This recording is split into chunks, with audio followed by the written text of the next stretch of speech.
Santo, Santo, Santo, Deus onipotente, cedo de manhã cantaremos teu louvor.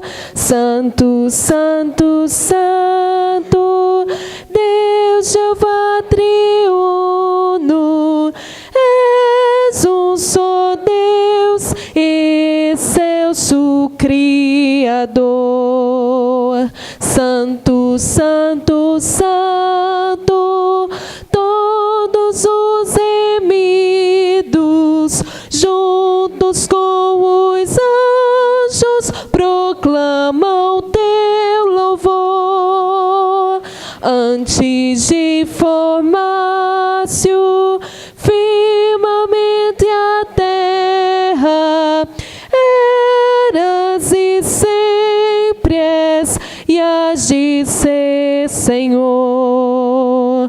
Santo, Santo, Santo, nós os pecadores não podemos ver tua glória sem tremor. Tu somente és santo, não há nenhum outro, puro e perfeito, excelso benfeitor.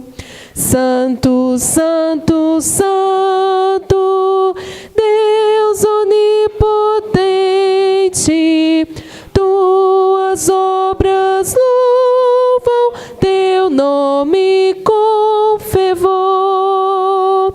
Santo, Santo, Santo, justo e compassivo, és um só Deus, supremo Criador.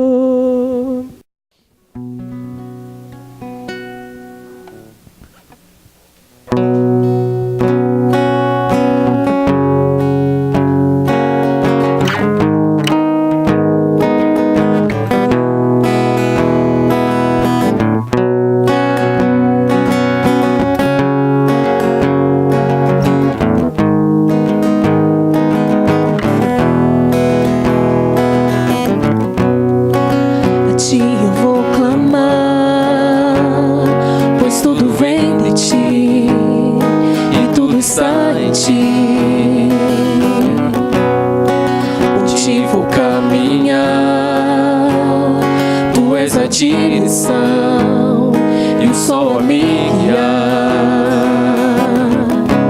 Tudo pode passar, teu amor jamais me deixará.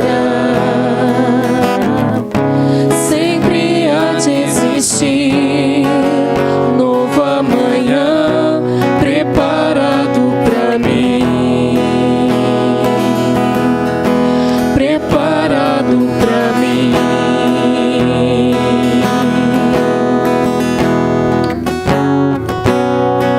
A ti eu vou clamar,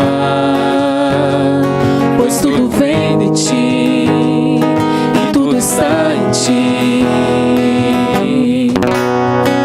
Por ti vou caminhar, tu és a direção e o sol a me guiar. Tudo pode passar, teu amor jamais me deixará. Sempre há de existir novo amanhã preparado pra mim. Preparado pra mim.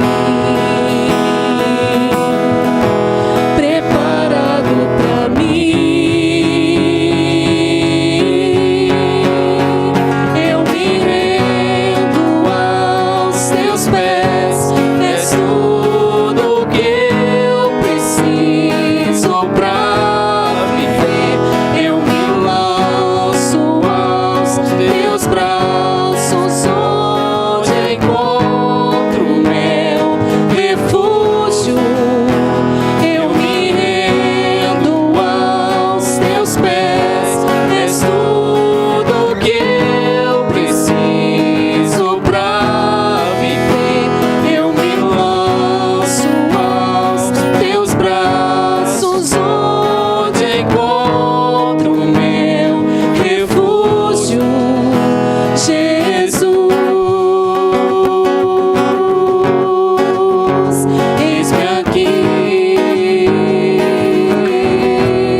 nosso Deus, nós te agradecemos, meu Pai, por tudo que o Senhor é para cada um de nós.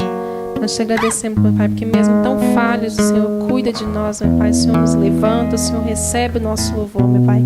Nós queremos te dizer, meu Pai, que assim como na letra dessa música diz, nós nos rendemos diante do Senhor, meu Pai. O Senhor é tudo que nós precisamos, meu Pai. E nos ajude, Senhor, a cada dia a confiar mais no Senhor, a depender mais do Senhor, meu Pai, a ter o Senhor como primeiro lugar nas nossas vidas, meu Pai. Tem misericórdia, Senhor, de cada um que está aqui. Nos ajude, meu Pai, a oferecer o nosso melhor para o Senhor, meu Pai. Pedimos também que o Senhor receba o nosso louvor nessa noite, que o Senhor receba a nossa adoração, a nossa gratidão a Ti, meu Pai. Que o Senhor receba também os dízimos e as ofertas que foram aqui dedicados pelos nossos irmãos, meu Pai. Que o Senhor continue dando sustento, dando pão, dando emprego a cada um destes Teus servos.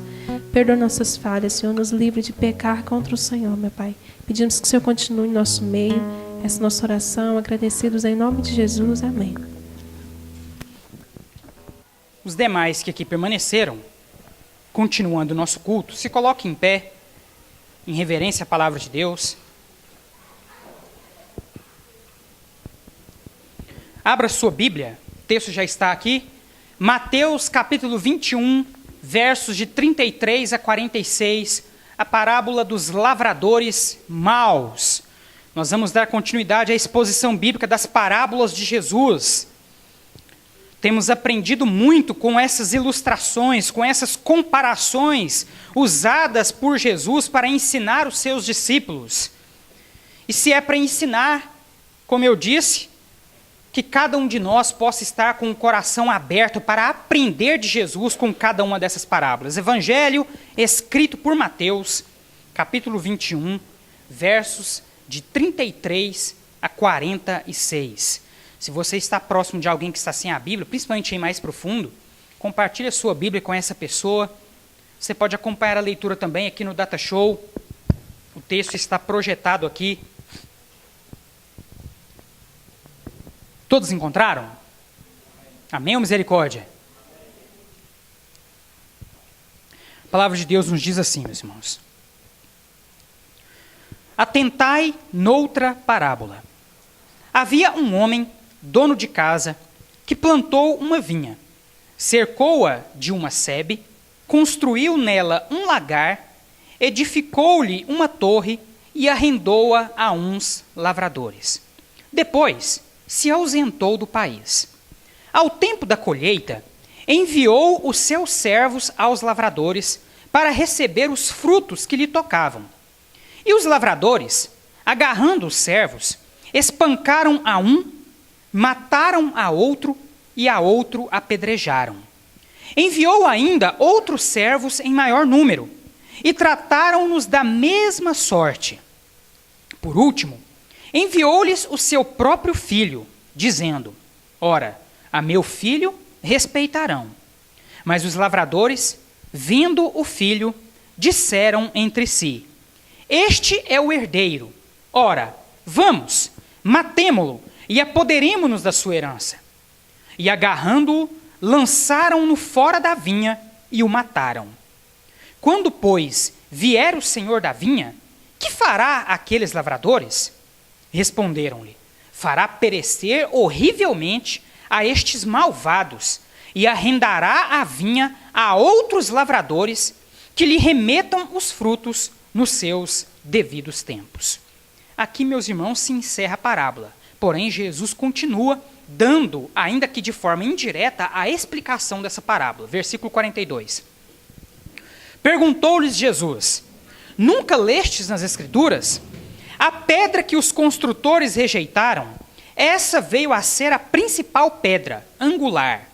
Isto procede do Senhor, e é maravilhoso aos nossos olhos. Portanto vos digo, que o reino de Deus vos será tirado, e será entregue a um povo que lhe produza os respectivos frutos. Todo o que cair sobre esta pedra ficará em pedaços, e aquele sobre quem ela cair ficará reduzido a pó. Os principais sacerdotes e os fariseus, ouvindo estas parábolas, entenderam que era a respeito deles que Jesus falava. E conquanto buscassem prendê-lo, temeram as multidões, porque estas o consideravam como profeta. Volta lá para o primeiro slide, irmão Auro, lá para onde está lá, isso, até aqui. Para as pessoas que estão nos visitando entenderem, meus irmãos, já há algum tempo que nós estamos nos domingos à noite fazendo a exposição bíblica das parábolas de Jesus. Mas, afinal de contas, o que é uma parábola, irmão Auro? O que é uma parábola, certo? Nós estamos falando de parábolas, Jesus ensinou através de parábolas, e o que são parábolas? Nessa introdução aqui, os irmãos poderão entender um pouquinho mais sobre isso. Significado etimológico, ou seja, a origem do termo parábola. O termo parábola, do grego parabolê, é o equivalente neotestamentário da expressão hebraica machal, que significa comparação. Então, meus irmãos, a expressão parábola, que vem do grego parabolê, na verdade, é o equivalente a uma expressão do Antigo Testamento em hebraico, intitulada de machal. E o que significa parabolê machal? Significa comparação. Por que comparação, meus irmãos? Quando Jesus contava uma parábola, ele, na verdade, estava fazendo comparações, certo? Ele comparava verdades espirituais, verdades superiores, a questões da vida cotidiana, a situações da vida cotidiana. E por que Jesus fazia essas comparações, meus irmãos? Para facilitar a compreensão para aqueles que lhe eram íntimos, certo? E para dificultar a compreensão para aqueles que estavam perto de Jesus só por razões egocêntricas, ou seja, para aqueles que não tinham intimidade com Cristo, para aqueles que não queriam de fato aprender com ele. Essas pessoas ouviam as parábolas e não entendiam nada. Mas os discípulos que estavam junto com Jesus para aprender, esses ouviam as parábolas, questionavam a Jesus, e Jesus então lhes dava o devido entendimento, o devido aprendizado. Trata-se de uma ilustração, analogia ou dito que instrui ou comunica sabedoria e entendimento. São narrativas breves, dotadas de conteúdo alegórico, figurativo, usadas por Jesus com a finalidade de transmitir um ensino superior. Nos 4 evangelhos, Mateus, Marcos, Lucas e João, encontramos cerca de 40 parábolas. Existem também os chamados ditos parabólicos, que frequentemente são listados como parábolas, aumentando a quantidade assim informada. Pode passar, irmão Auro. Aqui, meus irmãos, nós temos uma pequena tabela, certo?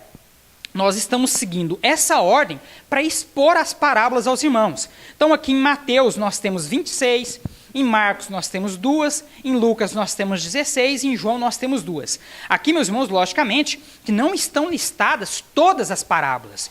Em Mateus, por exemplo, os irmãos vão perceber que existem mais de 26 parábolas, certo? Mas aqui estão as parábolas em ordem de repetição, certo? Então nós estamos seguindo essa sequência porque algumas parábolas que aparecem em Mateus aparecem também em Marcos e Lucas, certo? Algumas que aparecem em Lucas se repetem nos outros evangelhos. Então aqui nessa tabela nós estamos desconsiderando as repetições, certo? E estamos seguindo essa ordem para poder fazer, então, essa exposição bíblica aos irmãos. Pode passar, meu irmão.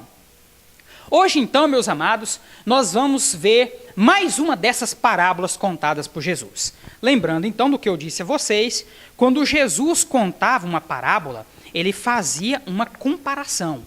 Então, ele pegava uma verdade espiritual que ele queria ensinar para as pessoas e comparava essa verdade às situações da vida cotidiana. Qual foi, meus irmãos, a situação da vida cotidiana que Jesus utilizou aqui para poder contar essa parábola? Ele utilizou o exemplo dos lavradores. E aqui, no caso, os lavradores maus. Certo, meus irmãos? Então, ele vai pegar esse exemplo desses lavradores maus, certo? Para quem um determinado dono de propriedade arrendou a sua fazenda, certo? E esses lavradores, meus irmãos, deveriam, de tempos em tempos, separar parte dos frutos da colheita e dar para quem? Para o dono da propriedade. Por quê? Porque a propriedade estava arrendada, certo? E o preço desse arrendo era o quê? Parte dos frutos da colheita, certo, meus irmãos? Então, nessa parábola, Jesus conta a história desse fazendeiro, que tinha ali a sua fazendinha, a sua pequena propriedade rural, E ele decide, então, plantar uma vinha. Ele faz uma cerca, constrói ali um lagar, constrói também uma torre e depois arrenda essa fazenda, essa propriedade a alguns lavradores. De tempos em tempos, como eu disse, ele viria para pegar parte dos frutos dessa colheita como sendo o pagamento do arrendamento. Certo, meus irmãos? Mas olha só o que acontece. Ele se ausenta do país e depois, ao tempo da colheita, envia então os seus servos aos lavradores, versículo 34, para receber os frutos que lhe tocavam. Versículo 35, os lavradores, agarrando os servos, espancaram a um, mataram a outro e a outro apedrejaram.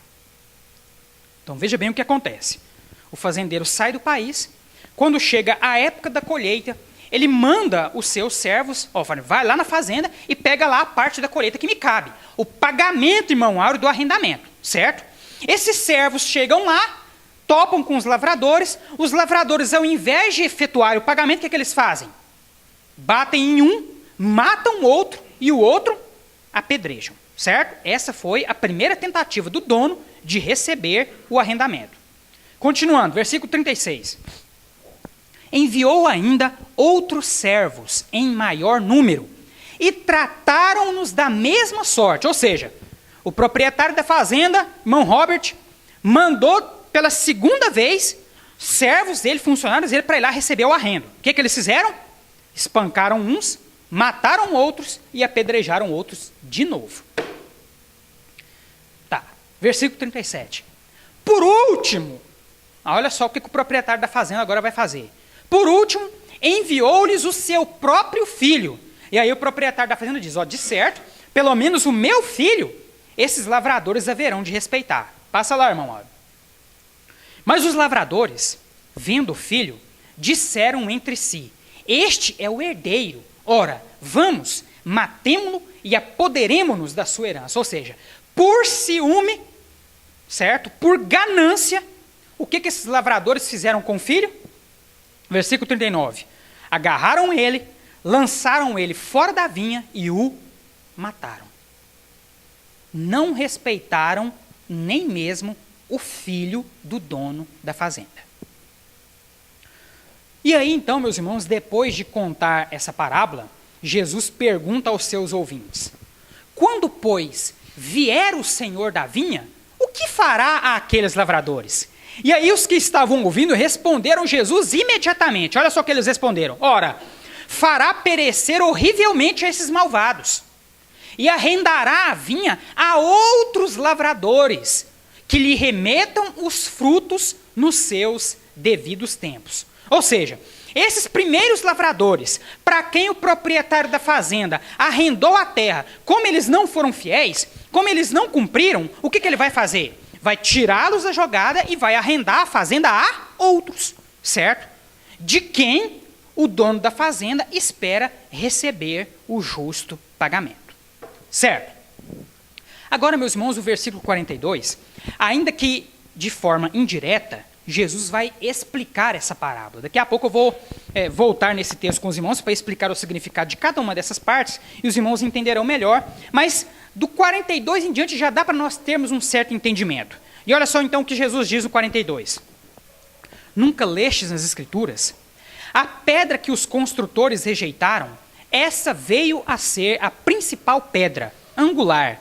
Isto procede do Senhor e é maravilhoso aos nossos olhos. Portanto vos digo que o reino de Deus vos será tirado. Jesus aqui está se referindo aos fariseus, aos sacerdotes, às autoridades judaicas da sua época. O reino de Deus vos será tirado e será entregue a um povo que lhe produza os respectivos frutos. Todo o que cair sobre esta pedra ficará em pedaços, e aquele sobre quem ela cair ficará reduzido a pó. Quem é essa pedra de quem Jesus está falando? Quem é essa pedra principal? Quem é essa pedra angular? Ele, o próprio Jesus, o Filho de Deus, é a pedra principal, a pedra angular que os construtores originais rejeitaram. Os principais sacerdotes e fariseus, ouvindo essas parábolas, entenderam que era a respeito deles que Jesus falava. E conquanto buscassem prendê-lo, temeram as multidões, porque estas o consideravam como profeta. Pois bem, meus irmãos, vamos entender aqui as figuras que Jesus utiliza para contar esta parábola. Primeiramente, ele cita aqui o dono da fazenda. Quem é, meu irmão Auro, figurativamente, esse dono da fazenda? Deus. Deus, nosso Pai Celestial, é o proprietário dessa fazenda, na ilustração que é contada, certo? Pois bem, meus irmãos, a vinha, meus irmãos, o campo é o mundo, certo? Que deve ser lavrado por aqueles que serão contratados. Quem então são estes lavradores? A quem Deus deu inicialmente o direito de cuidar da terra, mas que acabaram, além de não cuidar da terra, de desprezar os servos de Deus que estavam sendo enviados para colher os frutos. Esses lavradores, meus irmãos, aos quais o texto se refere, são os judeus da época de Cristo. Aos judeus, meus irmãos, foi destinada inicialmente a palavra de salvação. E o que esses judeus fizeram um atrás do outro?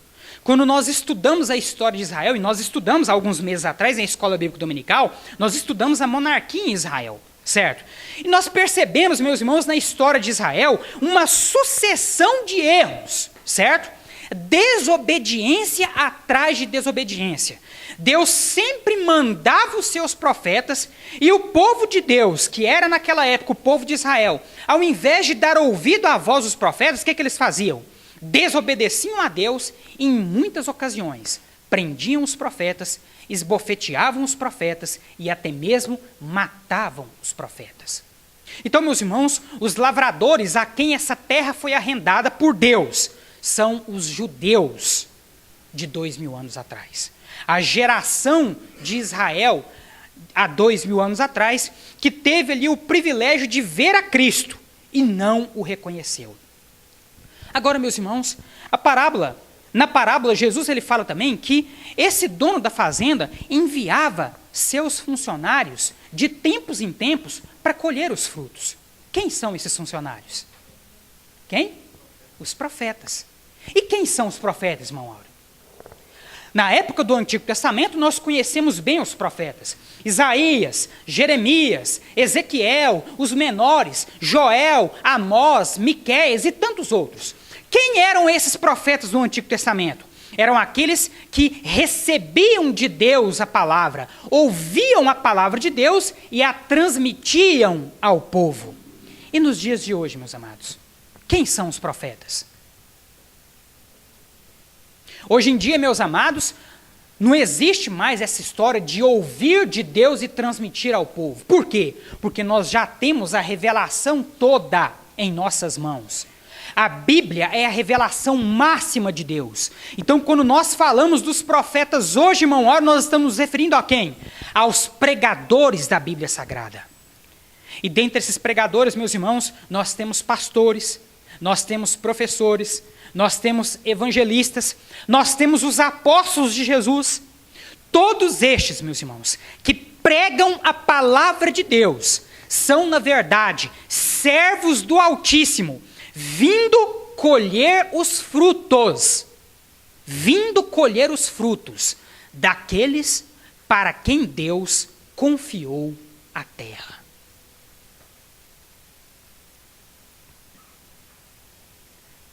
Na época dos judeus, meus irmãos, esses funcionários eram os profetas. E o que os judeus fizeram com esses profetas um após o outro? Espancaram alguns, apedrejaram a outros, e a outros eles foram capazes, inclusive, de matar. Mas aí a história não para por aí. O dono das terras, então, irmão Áureo, que você disse para mim que é Deus, ele fala, já que esses lavradores, ou seja, o meu povo, que naquela época era o povo de Israel, já que esse povo não deu ouvidos aos meus profetas, matando uns, esbofeteando a outros, Sabe o que eu vou fazer? Vou mandar meu próprio filho. Meu próprio filho, irmã Dionete. Deus diz, vou enviar o meu próprio filho. Porque o meu filho, sim, esse sim, eles vão respeitar. E o que Deus faz, meus amados? Manda o seu filho Jesus. E o que esses lavradores fizeram com o Filho de Deus? O entregaram para ser morto em uma cruz. Nem mesmo, irmão Gesmar, o Filho de Deus, foi respeitado por aqueles que se diziam ser povo de Deus. Nessa parábola, meus irmãos, Jesus ele fala mais uma vez de forma dura aos fariseus e sacerdotes. E por que, meus amados, que ele fala de forma tão dura a essa classe de pessoas? Porque os fariseus e sacerdotes, meus irmãos, eles se gabavam de conhecer a lei. Eles se gabavam, irmão Áureo, de conhecer as Escrituras. Eles se gabavam, irmão Áureo, de jejuar, de estar no templo todos os dias, de fazer isto, de fazer aquilo outro.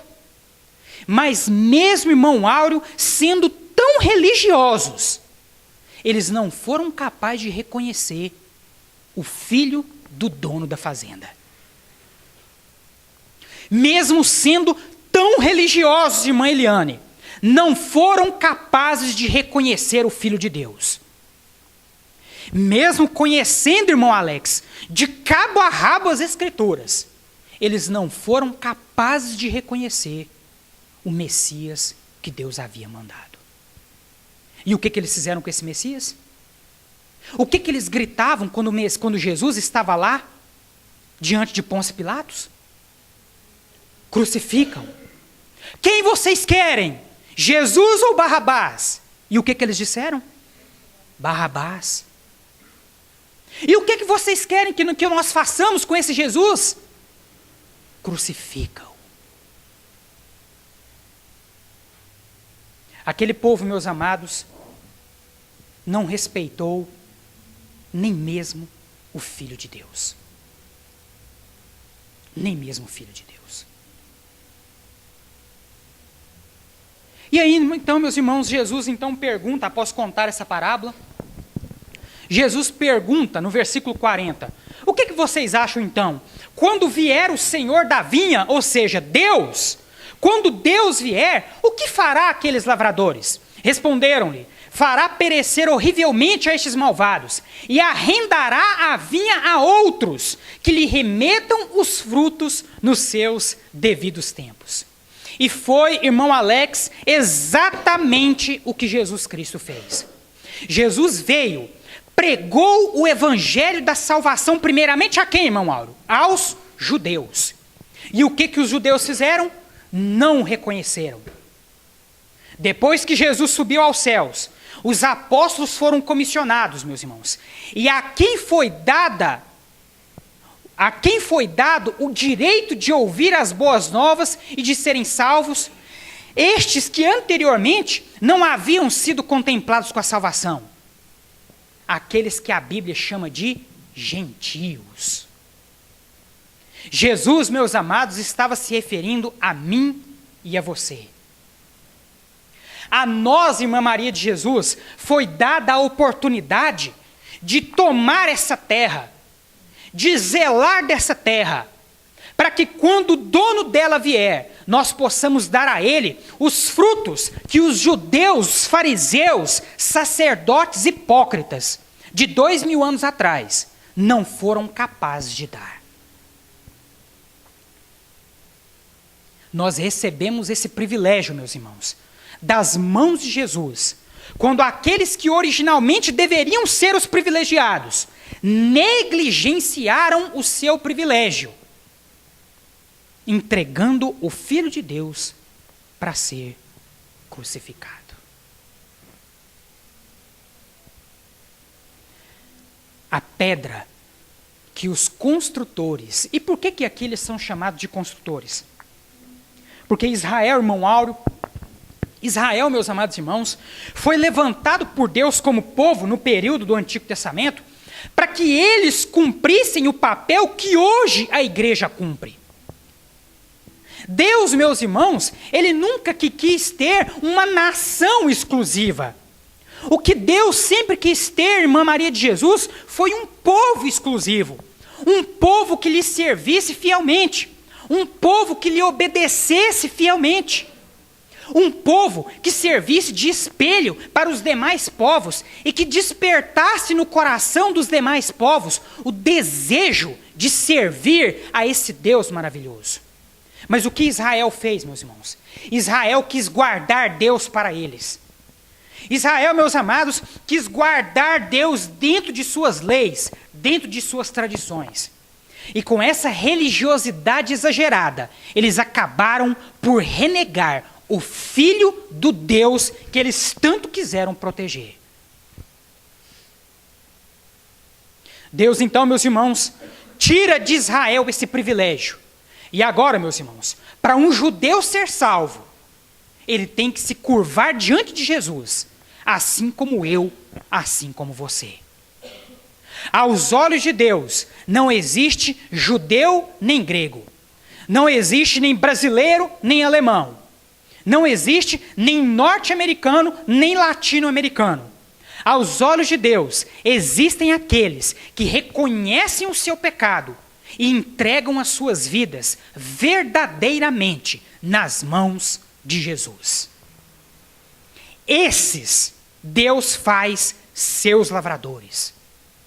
A estes Deus dá o direito de lavrar o campo, para que quando ele vier, nós, como servos fiéis, possamos apresentar a ele os frutos devidos. Agora eu pergunto a você, se Deus, irmão Áureo, não teve piedade do judeu que deixou de dar os frutos, o que será que ele é capaz de fazer com você, se você negligenciar tamanho privilégio?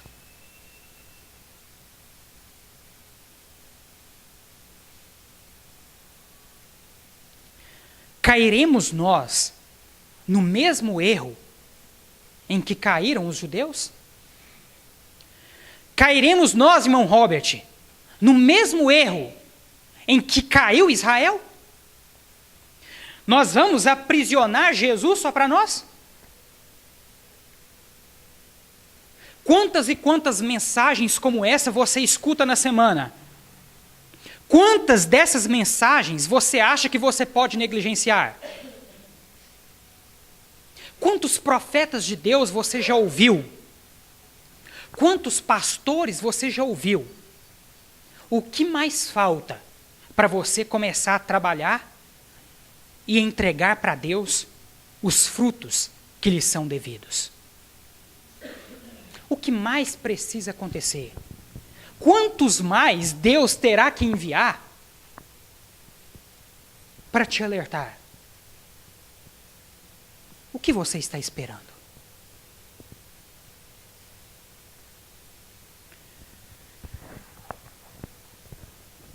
Jesus vai dizer, meus irmãos, pode passar, irmão Mauro.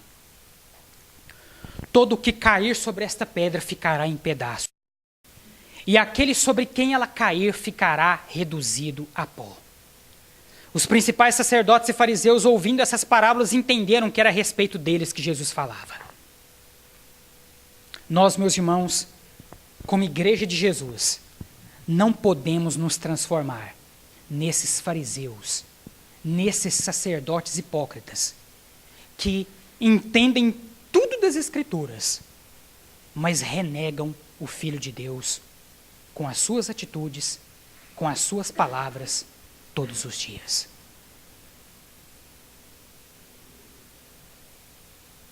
Mostra-me a tua fé sem as tuas obras, que eu te mostrarei a minha fé pelas minhas obras.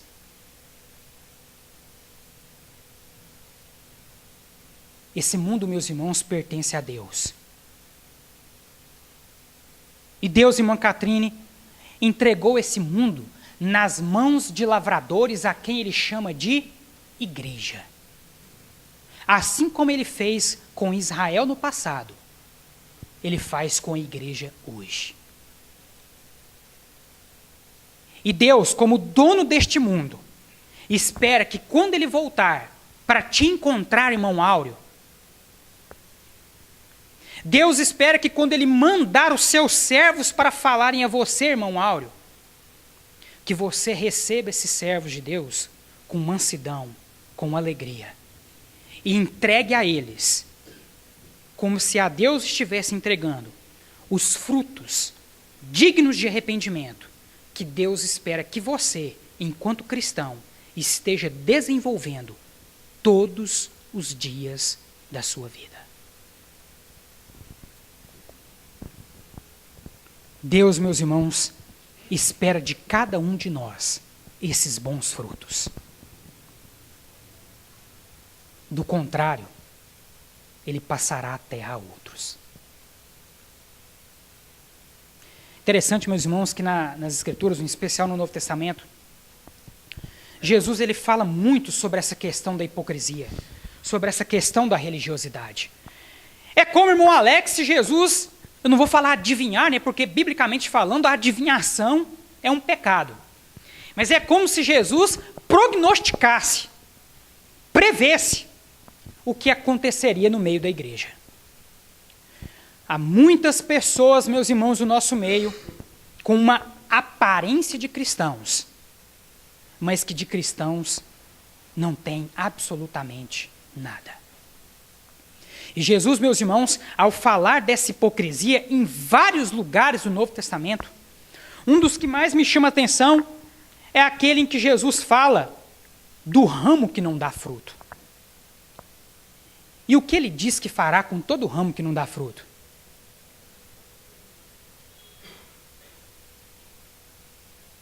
Cortará e lançará ao fogo. Isso porque, meus irmãos, um ramo que não dá fruto, na verdade, nunca foi ramo de verdade. Nunca esteve conectado verdadeiramente à raiz verdadeira. Porque é impossível nós estarmos ligados em Jesus verdadeiramente e não produzirmos fruto. O ramo, irmã Ednete, que não produz fruto, na verdade, nunca esteve ligado a Cristo. E todo ramo que não está verdadeiramente ligado em Jesus, será cortado e lançado ao fogo. Como você está aos olhos de Deus?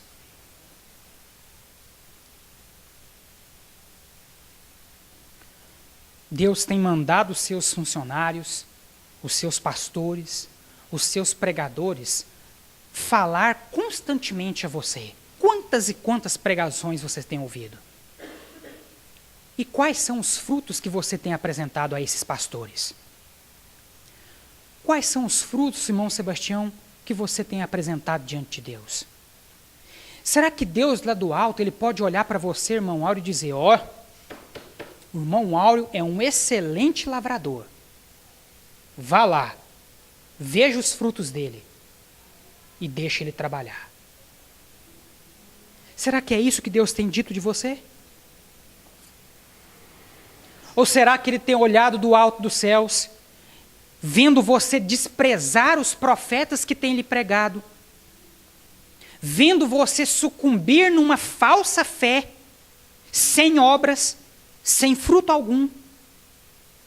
Será que Deus tem olhado lá do alto para você e esperado o momento de vir e te cortar definitivamente? Ou será que Ele tem olhado a você e visto você como um bom trabalhador, como um bom lavrador?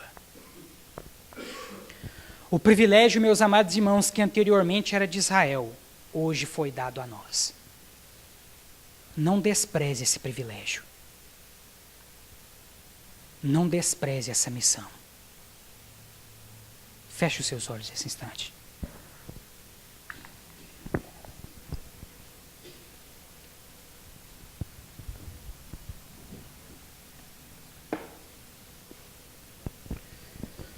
Eu não conheço a vida de todos que estão comigo nessa noite. Nessa noite, meus amados, nós ouvimos uma mensagem em que Jesus fala de homens que rejeitaram a pedra principal. Nessa palavra, meus irmãos, Jesus nos fala de homens hipócritas, meros religiosos, que rejeitaram a figura do Filho de Deus e, com isso, acabaram perdendo a sua salvação, porque, na verdade, nunca foram salvos verdadeiramente. Pessoas que viviam de mera aparência, pessoas que conheciam a letra da lei, mas não conheciam verdadeiramente o Deus da lei. Eu não sei se você já fez uma aliança verdadeira com Jesus Cristo. Eu não sei se você já tornou esse Jesus a pedra fundamental da sua vida. Talvez você ainda esteja rejeitando esse Jesus. Talvez você ainda esteja sustentando uma falsa aparência de alegria, uma falsa aparência de fé. Mas lá no fundo da sua alma, você sabe muito bem que precisa mudar de vida, que precisa fazer uma aliança verdadeira com Jesus. Você sabe muito bem que precisa meditar na lei de Deus todos os dias, para que essa lei possa penetrar na sua alma como uma espada de dois gumes e transformar a sua vida de verdade. Você sabe muito bem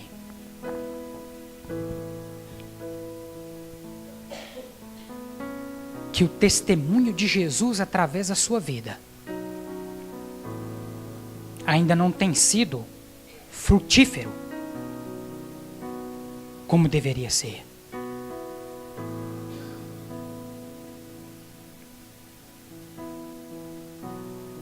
A palavra de Deus, meus irmãos, nos diz a primeira carta a Timóteo, capítulo 2, versículo 4, que Deus deseja que todos os homens sejam salvos e cheguem ao pleno conhecimento da verdade. Esse é o desejo de Deus. Esse também é o meu desejo. E por mais que nós saibamos que muitas e muitas pessoas já têm se perdido pelo mundo afora e perdido essa salvação, você nessa noite está tendo a oportunidade de fazer de Jesus Cristo a pedra fundamental da sua vida. Você nessa noite tem a oportunidade de apresentar a sua vida diante de Jesus e dizer para Ele: Senhor Jesus, até aqui eu tenho vivido como se Deus não existisse. Até aqui eu tenho vivido em meio aos pecados, mas hoje o Teu Espírito Santo está falando ao meu coração e eu desejo consertar a minha vida. E eu desejo entregar a minha vida completamente em Tuas mãos. Eu quero, Senhor Jesus, fazer do Senhor a pedra fundamental da minha vida. Eu não quero mais rejeitá-lo. Eu não quero mais fugir da Tua presença. Eu quero, Senhor Jesus, que o Senhor transforme a minha vida. Talvez você nessa noite, que teve a oportunidade de ouvir esta mensagem, e está sendo alvo da oração de tantas pessoas que aqui estão e que um dia já tomaram essa decisão. Talvez você queira tomar essa decisão importante no dia de hoje. E que decisão é essa? A de entregar a sua vida completamente nas mãos de Jesus. A palavra de Deus, meus amados, nos diz no Evangelho escrito por João, capítulo 14, versículo 6. Disse Jesus: eu sou o caminho, a verdade e a vida. Ninguém vem ao Pai a não ser por mim. A palavra de Deus nos diz, meus amados, no mesmo evangelho escrito por João, no capítulo 3, versículo 16. Porque Deus amou o mundo de tal maneira que deu seu único filho, para que todo aquele que nele crer não pereça, mas tenha a vida eterna. Para que você não pereça, você precisa crer em Jesus. E você precisa dar provas públicas da sua fé em Jesus. Não adianta dizer, eu tenho Jesus, e não cumprir os seus mandamentos. Todo aquele que diz, eu tenho Jesus, e não cumpre os seus mandamentos, é mentiroso, e a verdade não está com ele.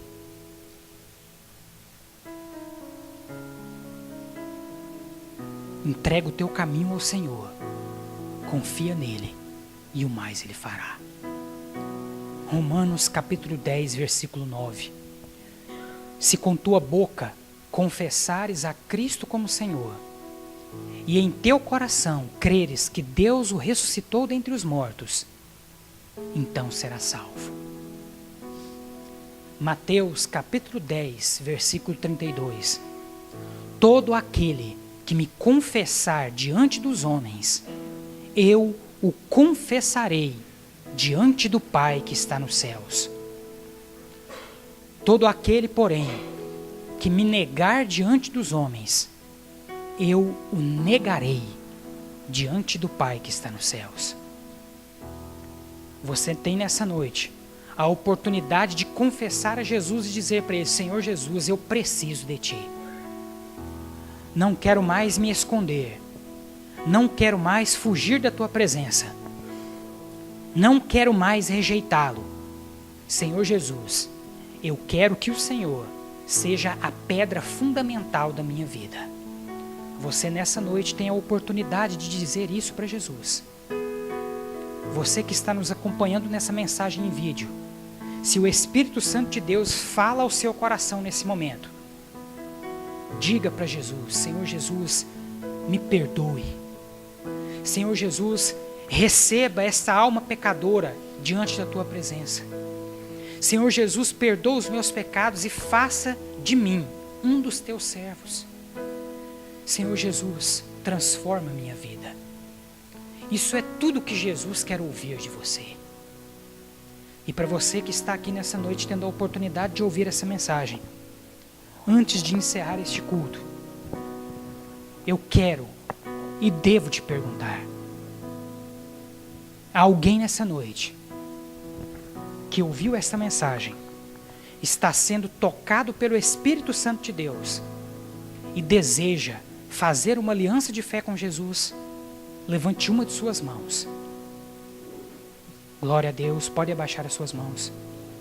Há mais alguém nessa noite que ouviu esta mensagem e está sendo tocado pelo Espírito Santo de Deus e deseja fazer uma aliança de fé com Jesus? Levante uma de suas mãos, que eu quero orar com você. Há mais alguém que deseja fazer essa decisão? Talvez você um dia na sua vida já fez essa decisão, mas você acabou se desviando dos caminhos do Senhor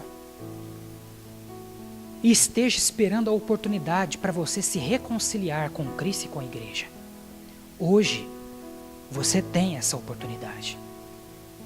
Há alguém no nosso meio que deseja voltar para os caminhos de Jesus? Há alguém no nosso meio que deseja se reconciliar com Cristo e com a igreja? Levante uma de suas mãos, que eu também quero orar com você. Eu quero orar pela sua vida. Entrega o teu caminho ao Senhor, confia nele e o mais ele fará. Não perca mais tempo.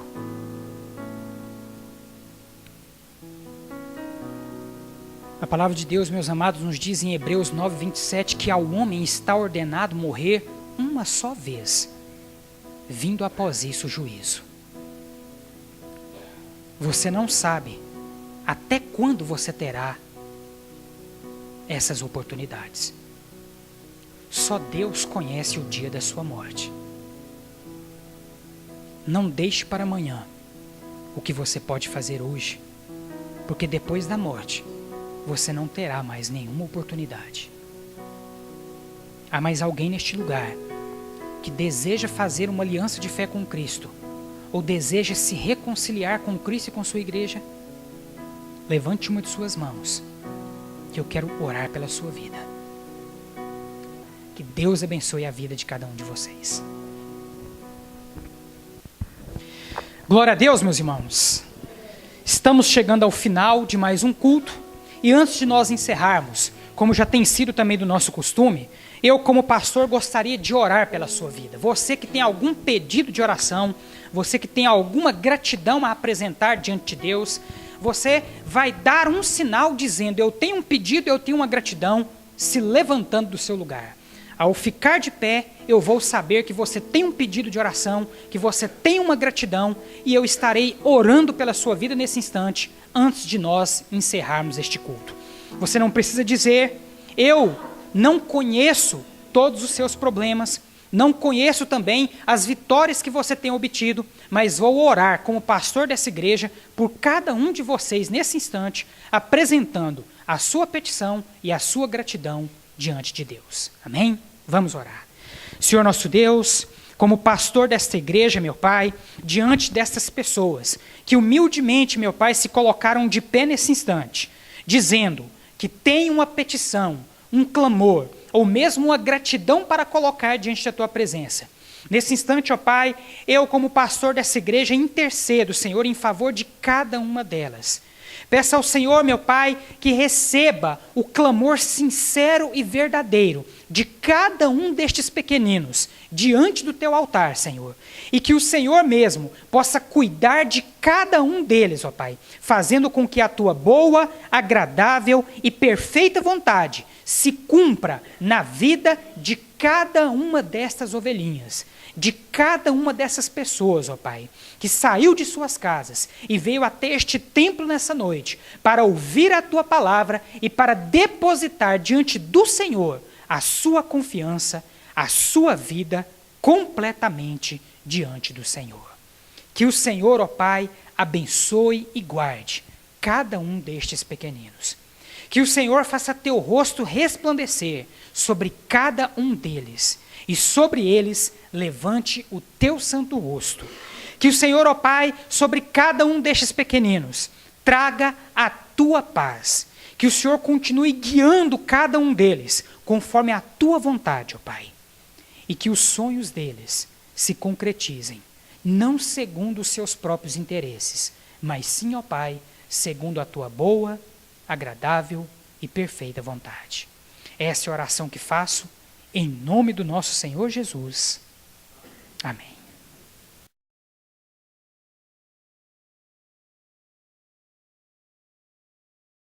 Feche os seus olhos mais uma vez. Vamos orar nesse instante, dando graças a Deus pelo culto e por tudo aquilo que vimos e ouvimos nessa noite. Senhor nosso Deus, nós Te agradecemos, ó Pai, por este culto maravilhoso que tivemos a oportunidade de prestar ao Senhor, meu Pai, com sinceridade e humildade em nossos corações. Que agora, ó Pai, o Senhor possa nos levar de volta aos nossos lares em paz e em segurança. Que o Senhor possa conceder a cada um de nós uma noite de paz e de descanso. Que o Senhor possa, meu Pai, nos abençoar e nos guardar em toda esta semana que está se iniciando. E que o Senhor possa nos usar dia após dia para o louvor da Tua glória, a fim de anunciar as virtudes daquele que nos tirou das trevas para a sua maravilhosa luz. Que a graça do nosso Senhor e Salvador Jesus Cristo, o amor de Deus nosso Pai e a comunhão do Teu Espírito Santo estejam conosco, hoje e para todo o sempre. Amém.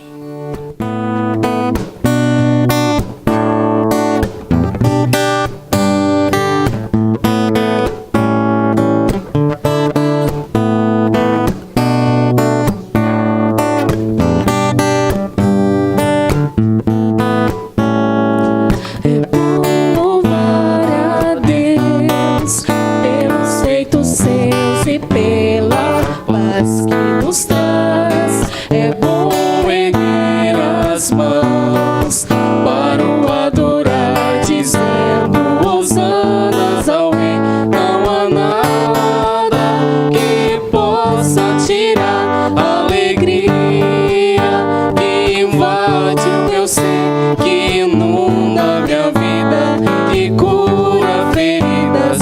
seca lágrimas. Eu quero cantar, adorar, bendizer e servir a Jesus. E na cruz deu sua vida porque me quis e me escolheu para estar para sempre ao seu lado. Me resgatou e por amor fui por ele transformado.